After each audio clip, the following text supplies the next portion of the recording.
রজব মাসে আসলে রাসূল সাল্লাল্লাহু আলাইহি সাল্লাম শুধু বেশি বেশি এই দোয়া করতেন, আল্লাহুম্মা বারিক লানা ফি রজব ওয়া শাবান ওয়া বাল্লিগনা রমাদান। আল্লাহু আকবার।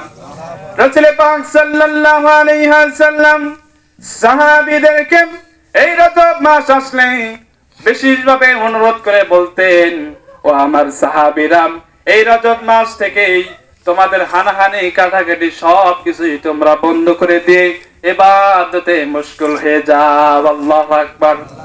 সেই হিসাবে আমাদের মাঝখান থেকে প্রায় রজব মাস শেষের দিকে, ঠিক কিনা বলে? রজব মাস শেষের দিকে, কিন্তু আমাদের মাঝখানে শুধু শাবান মাস সব। কথা বলেন ঠিক কিনা? আমার মা বোনেরা, যেহেতু আপনারা বেশি বেশি আমল করেন, তাই আপনাদেরকে আমি আমলের কিছু ওসিয়াত দিয়ে যাচ্ছি।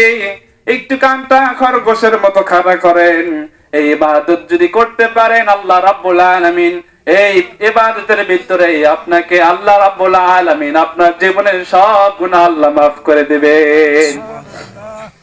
তাহলে আসেন, এক নাম্বার হচ্ছে রাসূল পাক সাল্লাল্লাহু আলাইহি ওয়াসাল্লাম এই রজব মাস আসলেই সোমবার এবং বৃহস্পতিবারে রোজা রাখতেন। আল্লাহু আকবার। এই সোমবার এবং বৃহস্পতিবারে রোজা রাখলে কি হয়? যারা এই সোমবার এবং বৃহস্পতিবার দিন রোজা রাখবেন, আমার আল্লাহ রাব্বুল আলামিনের দরবারে যে কোনো বিষয় নিয়ে যদি আবদার করেন, আমার আল্লাহ রাব্বুল আলামিন তৎক্ষণিক তার আমল, তার দোয়া কবুল করে নেন। এক নাম্বার আমল হলো, মনে রাখতে হবে, সোমবার এবং বৃহস্পতিবারে রোজা রাখতে হবে। কি করতে হবে? রোজা রাখতে হবে।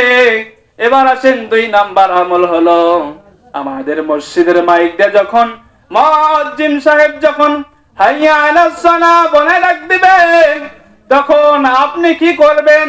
হাইয়া আলাস সালাহর অর্থ এবং আপনি হাইয়া আলাস সালাহ যখন বলবেন, আপনি ওই সময় বলবেন, লা হাওলা ওয়ালা কুওয়াতা ইল্লা বিল্লাহিল আলিয়্যিল আযীম। এই যে মুয়াজ্জিন সাহেব যখন আযান দেয়, ওই সময় যদি আমরা যদি শুনে, কান ফেলে শুনে শুনে যদি মুয়াজ্জিনের সাথে যদি আমরা তাল মিলিয়ে যদি আযানের মানে দোয়াগুলো বলে দিই, আযানের উত্তরগুলো যদি বলে দিই, ওই মুয়াজ্জিন সাহেবের আযান যতদূর পর্যন্ত পৌঁছে যায় এবং ওই আওয়াজ যাইতে যাইতে এত দূর চলে যায়। এখানে আযান দিলে অনেক দূর যায় না? মাইকের আওয়াজ অনেক দূর যায় না? তো যত হাদিসের ভিতরে আসছে, যতদূর পর্যন্ত আওয়াজ যায়, তার জন্য গাছের লতা পাতা সকল কিছুই ওই মুয়াজ্জিনের জন্য দোয়া করতে থাকে। আল্লাহু আকবার। তা আপনি যদি এই সুযোগে শুধু মুয়াজ্জিনের সাথে শুধু তাল মিলান, তাতে লাভ না লস? লাভ না লস? তাহলে দুই নাম্বার আমল হলো, মুয়াজ্জিন যখন আযান দিবেন, আপনি তখন কি করবেন? তো আযানের সাথে উত্তরগুলো আপনি দিয়ে দিবেন। তিন নাম্বার আমল হলো, সালাতুল জোহর সালাতের আগে, ফরজ সালাতের আগে এবং সুন্নতের আগে 4 রাকাত সালাতুল হাজত সালাত আদায় করবেন। এই 4 রাকাত হাজত সালাত যে ব্যক্তি আদায় করবে, এই হাজত থেকে নিয়ে জোহরের ফরজ পর্যন্ত আল্লাহ রাব্বুল আলামিনের দরবারে ওই বান্দা যা চাইবে, আল্লাহ রাব্বুল আলামিন তাই কবুল করে নেবেন। কোথা থেকে কোথা পর্যন্ত? জোহরের ফরজ সালাত থেকে নিয়ে আগে, জোহরের ফরজ সালাতের আগে, সুন্নতের আগে 4 রাকাত কি পড়বেন? সালাতুল হাজতের সালাত আদায় করবেন। রাজি আছেন তো?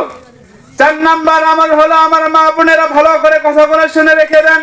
4 নাম্বার আমল হচ্ছে, গভীর রাত্রিতে তাহাজ্জুদের নামাজে দাঁড়াইতে হবে। আমার আল্লাহ রাব্বুল আলামিন ওই তাহাজ্জুদের নামাজের সময় এতটাই বান্দাকে খুশি হয়ে দান করেন যে বান্দার ভরপুর হয়ে যায়। আল্লাহু আকবার। 4 নাম্বার আমল হলো কি? তাহাজ্জুদের সালাত আদায় করতে হবে। কি বললাম? 4 নাম্বার হলো তাহাজ্জুদের সালাত আদায় করতে হবে। 5 নাম্বারে রজব মাসে এবং শাবান মাসে বেশি বেশি দান খয়রাত করতে হবে। রাজি আছেন? বেশি বেশি দান সাদাকা করতে হবে।